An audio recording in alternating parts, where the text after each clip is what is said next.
Welcome back to my channel Maganti పాఠశాల. మాగంటి పాఠశాల YouTube ఛానల్ను వీక్షిస్తున్న వారందరికీ స్వాగతం, సుస్వాగతం.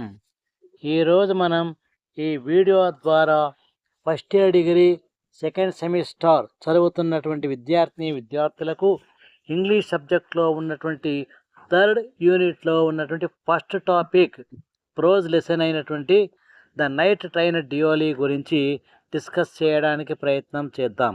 అంతకంటే ముందు ఎవరైతే ఈ ఛానల్ని వీక్షిస్తున్నారో, ఎవరైతే ఈ లెసన్ గురించి తెలుసుకుంటున్నారో వారికి నచ్చినట్టయితే వెంటనే లైక్ చేయాల్సిందిగా కోరుతున్నాను. ఈ ఛానల్ ద్వారా, ఈ లెసన్ ద్వారా ఈ ఛానల్ని ఎవరైతే వీక్షిస్తారో వాళ్ళు తప్పనిసరిగా 100 లైకులు ఇవ్వాల్సిందిగా కోరుతున్నాను. ఇక అసలు టాపిక్లోనికి వెళ్దాం. Night train Deoli. ఇది రస్కిన్ బాండ్ అనేటువంటి రచయిత రాసినటువంటి కథ. ఇందులో మనము కొన్ని విషయాలు తెలుసుకోవడానికి ముందు రచయిత గురించి తెలుసుకుందాం. Ruskin Bond was an Indian author. He was born in 1934. అంటే 1934లో జన్మించినటువంటి రస్కిన్ బాండ్ ఒక ఫేమస్ ఇండియన్ ఆథర్, భారతదేశానికి చెందినటువంటి రచయిత. His first novel Room on the Roof was published in the year 1956. ఈయన రాసినటువంటి అతి ముఖ్యమైనటువంటి నావల్ పేరు రూమ్ ఆన్ ద రూఫ్. ఇది 1956లో పబ్లిష్ చేయడం జరిగింది. He has authored more than 500 stories, short stories, essays and novels which include 69 books for children. ఈయన 500కు పైగా, దాదాపు 500కు పైగా ఎన్నో రకాల రచనలు చేశాడు. అందులో ఎస్సేసు, షార్ట్ స్టోరీసు, నవలలు అన్నీ కలిపి రాశాడు. పిల్లలకు సంబంధించి 69 పుస్తకాలను రాశాడు. ఇటువంటి వ్యక్తికి ఈయనకు సాహిత్య అకాడమీ అవార్డు అనేటువంటిది మరియు పద్మవిభూషణ అనేటువంటి అవార్డు కూడా లభించడం జరిగింది. ఇది ఆ యొక్క రస్కిన్ బాండ్ యొక్క కథ. ఇక ఆయన యొక్క సమాచారము. ఇక లెసన్లోకి వెళ్దాం. ఈరోజు మనం రస్కిన్ బాండ్ యొక్క అందమైన కథ గురించి నైట్ ట్రైన్ అట్ డియోలీ అనేటువంటి దాని ద్వారా తెలుగు సారాంశం ద్వారా తెలుసుకుంటాం. అసలు ఈ లెసన్ ఏమిటంటే, ఇది ప్రేమ, తాత్కాలిక అనుబంధం మరియు నిస్సహాయత అనేటువంటి 3 అంశాలకు సంబంధించిన సమాచారాన్ని ఈ కథలో చెప్పడం జరిగింది. అంటే ప్రేమ ఉద్భవించడం, తాత్కాలిక పరిచయంతో సంతృప్తి చెందడం, విడిపోవడంతో నిస్సహాయతంగా నిలబడి ఏమీ చేయలేనటువంటి పరిస్థితిలో ఉండిపోవడం అనేటువంటిది ఈ కథ యొక్క సారాంశము. అయితే అంతకంటే ముందు మనం ఇంకా బాగా ఆలోచిస్తే, అసలు కథ గురించి తెలిస్తే, ఇందులో నేరేటర్ అంటే రచయిత తన యొక్క చిన్నతనంలో జరిగేటువంటి సంఘటన గురించి ఇక్కడ వివరించాడు. ఆయన మనస్తత్వాన్ని గురించి చెప్పాడు.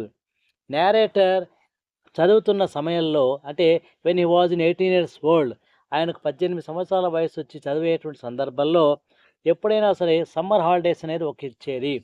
ఆ సమ్మర్ వెకేషన్స్లో వచ్చినప్పుడల్లా కూడా ఆయన వాళ్ళ యొక్క గ్రాండ్ మదర్ ఇంటికి వెళ్ళేవాడు. రెగ్యులర్గా ప్రతిసారి కూడా ఆయన సమ్మర్ వెకేషన్ స్పెండ్ చేయడం కోసం డెహ్రా అనేటువంటి ప్రాంతానికి వెళ్ళేటువంటి వాడు.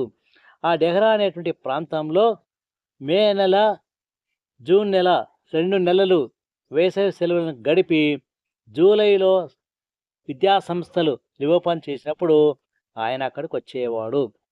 ఈ విధంగా ప్రతి సంవత్సరం కూడా తన యొక్క ప్రయాణం సాగేది. అంటే పోవడం రావడం అనేది జరిగేది. అయితే ఒకసారి ఆయన ప్రయాణం చేస్తున్న సందర్భంలో ఒక డియోలీ అనే స్టేషన్ ప్రతిసారి వచ్చేది. డియోలీ అనేటువంటి స్టేషను చాలా చిన్న station. It was a small station about 30 miles from Dehra. Dehra అనే ప్రాంతం నుంచి 30 మైళ్ళ దూరంలో ఉండేటువంటి ఈ యొక్క స్టేషన్ డియోలీ. ఇది చాలా చిన్న స్టేషను. ఇక్కడ అసలు ఎవరూ కూడా ఉండరు. కరెక్ట్గా చెప్పాలంటే ఈ స్టేషన్ను ఆపితే రైలు ఎక్కేవాళ్ళు కానీ దిగేవాళ్ళు కానీ ఎవరూ కూడా ఏమాత్రం కూడా ఉండరు. It has only one platform, an office for the station master and a waiting room. చిన్న స్టేషన్ కాబట్టి ఒక ప్లాట్ఫామ్ ఉండేది, ఒక ఆఫీసు, ఒక వెయిటింగ్ హాల్ మాత్రమే ఉండేది. ఈ ప్లాట్ఫామ్ అనేటిది గమనిస్తే అందులో ఒక టీ స్టాలు, ఒక ఫ్రూట్ వెండర్, వెండర్ అంటే అమ్మేటువంటి వ్యక్తి, పండ్లు అమ్మేటువంటి వ్యక్తి, మరియు ఫ్యూ స్ట్రే డాగ్స్ అంటే వీధి కుక్కలు కొన్ని అక్కడక్కడ కనిపించేది. లైట్లు కూడా డిమ్గా ఉండేది. చాలా తక్కువగా ఉండేటువంటి, అసలు జనాభా అనేది ఏమాత్రం కూడా ఉండరు, ప్యాసింజర్స్ ఉండరు, ఏమాత్రం కూడా చెప్పుకోదగినటువంటి స్టేషన్ కాదు. కానీ రచయిత యొక్క మనస్తత్వం వల్ల, రచయితకున్నటువంటి ఈ అనుబంధం వల్ల డియోలి అనే స్టేషన్ గురించి చెప్పడం జరిగింది. ఆ తర్వాత ఆలోచన చేస్తే ఆ యువకుడు ఢిల్లీ నుంచి డెహ్రాకు వెళ్తూ అప్పుడప్పుడు ప్రయాణించే సందర్భాల్లో స్టేషన్లో ఆగుతుందని తెలుసు. ఒకసారి ఆయన ప్రయాణం చేసి కిటికీ దగ్గర కూర్చుని ప్రయాణం చేస్తున్నాడు. ఉదయం 5 గంటలయ్యింది. 5 గంటల సమయంలో డియోలి స్టేషన్లో రైలు ఆగింది. ఆ సమయంలో కిటికీ దగ్గర నుంచి మన రచయిత, నేరేటర్ ఎక్కడో దూరంగా కనిపిస్తూ వస్తూ ఉన్నటువంటి ఒక అందమైన కళ్ళు కలిగినటువంటి ఒక అమ్మాయి అటువైపు రావడం చూశాడు. ఆమె యొక్క చేతిలో ఖచ్చితంగా ఒక బాస్కెట్ అనేది ఉంది. అందులో ఏదో అమ్మకానికి సంబంధించినటువంటి వస్తువులను అందులో ఉంచుకొని ఉండేది. ఆ విధంగా రస్కిన్ బాండ్ ఆమెను చూసి ఆమెతో మాట్లాడటానికి ప్రయత్నం చేయాలనుకున్నాడు. ఆ విధంగా ఈ యొక్క స్టేషన్లో వీరిద్దరి కలయిక అనేటువంటిది జరుగుతూ ఉంటుంది. అయితే ఆయన మాట్లాడాలనుకునే ప్రయత్నం చేసేసరికి ట్రైన్ వెళ్ళిపోవడము, కదలడంతో నిస్సహాయంగా ఆమెను చూస్తూ ఉండిపోయేవాడు. 2 సార్లు ఆమెను చూశాడు. రెండవసారి ఆమెతో మాట్లాడడానికి ప్రయత్నం చేసినప్పుడు ఆమె ఏదైనా సరే మా దగ్గర వస్తువు కొనండి అని చెప్పి తన వద్ద ఉన్నటువంటి బాస్కెట్ను, అంటే ఆ బుట్టను అమ్మడానికి ప్రయత్నం చేసింది. ఇష్టం లేకపోయినా కూడా, అవసరం లేకపోయినా కూడా ఆమె చెప్పిన దానికోసం తప్పనిసరిగా అతను ఆ యొక్క బాస్కెట్ కొన్నాడు.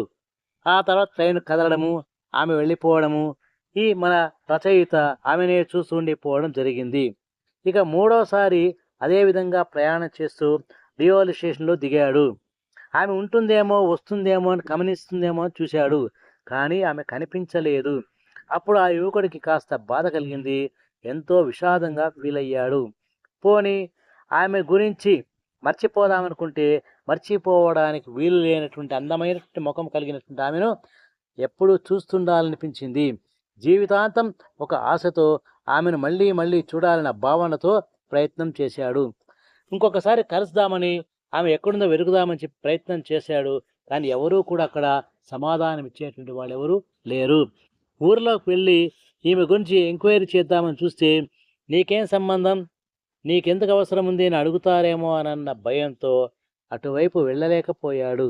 కాబట్టి ఈ యొక్క ఆమె రాక, ఆమె వెళ్ళిపోవడం ఈయన మనసులో సుస్థిరంగా నిలిచిపోయింది. ఆమెను మర్చిపోలేకపోయాడు. జీవితాంతం ఆమె మళ్ళీ కలుస్తుంది, తనతో ఉంటుంది, తాను ఆశిస్తున్నాను అనేటువంటి ఆశతో జీవించడం మొదలుపెట్టాడు. కాబట్టి చివరకు మనకు ఈ లెసన్ ద్వారా ఉన్నటువంటి ముఖ్యమైన సారాంశం ఏమంటే, ఈ కథ ద్వారా రస్కిన్ బాండ్ చూపించాలనుకున్నది ఏమంటే, కొన్ని అనుబంధాలు అనేటువంటిది స్వల్ప పరిచయంతోనే జరిగినప్పటికీ మన హృదయాల్లో గాఢంగా మిగిలిపోతాయి. వాటిని ఎప్పటికీ కూడా మనం మరవలేకపోతాము. మర్చిపోవడానికి అవకాశమే ఉండదు. అలా ఎందుకు జరుగుతుందో అర్థం కాలేదు. కానీ ఎప్పటికీ కూడా తాను ఆమెను కలవాలనుకున్నాడు, కానీ కలవలేకపోయాడు. ఇది ఆయన యొక్క మనస్తత్వాన్ని చెప్పేటువంటి అంశము. అంటే ఉన్నది ఉన్నట్టుగా చెప్పేటువంటి వ్యక్తిత్వము కలిగినటువంటి రచయిత రస్కిన్ బాండ్. ఇతర కాలపు రచయితలు అయితే అందరూ కలిసామని, వివాహం చేసుకున్నామని ఏదేదో ఊహించి చెప్పేవారు. అలా కాకుండా తన జీవితంలో ఆ రోజుల్లో, చదువుకునేటువంటి రోజుల్లో జరిగిన ఈ సంఘటన తన మదిలో, తన హృదయంలో గాఢంగా నిలిచిపోయిందని, ఎప్పటికీ ఆమెను మర్చిపోలేదని, ఆమెను మర్చిపోయేటువంటి వ్యక్తి కాదని, తనకు జీవితాంతం ఆమె గుర్తుంటుందని తనలో తాను చెప్పుకుంటూ ప్రయాణం సాగించాడు. ఇది మనకున్నటువంటి డియోలి అనే స్టేషన్లో ఆ నైట్ ట్రైన్ అనే దాని గురించి ద నైట్ ట్రైన్ అట్ డిఓలి అనేటువంటి లెసన్లో రస్కిన్ బాండ్ చెప్పినటువంటి సమాచారము. ఈ సమాచారము ఈ లెసన్ మీకు అర్థమైనట్టయితే, మీకు నచ్చినట్టయితే లైక్ చేయాల్సిందిగా కోరుతున్నాను. Thank you.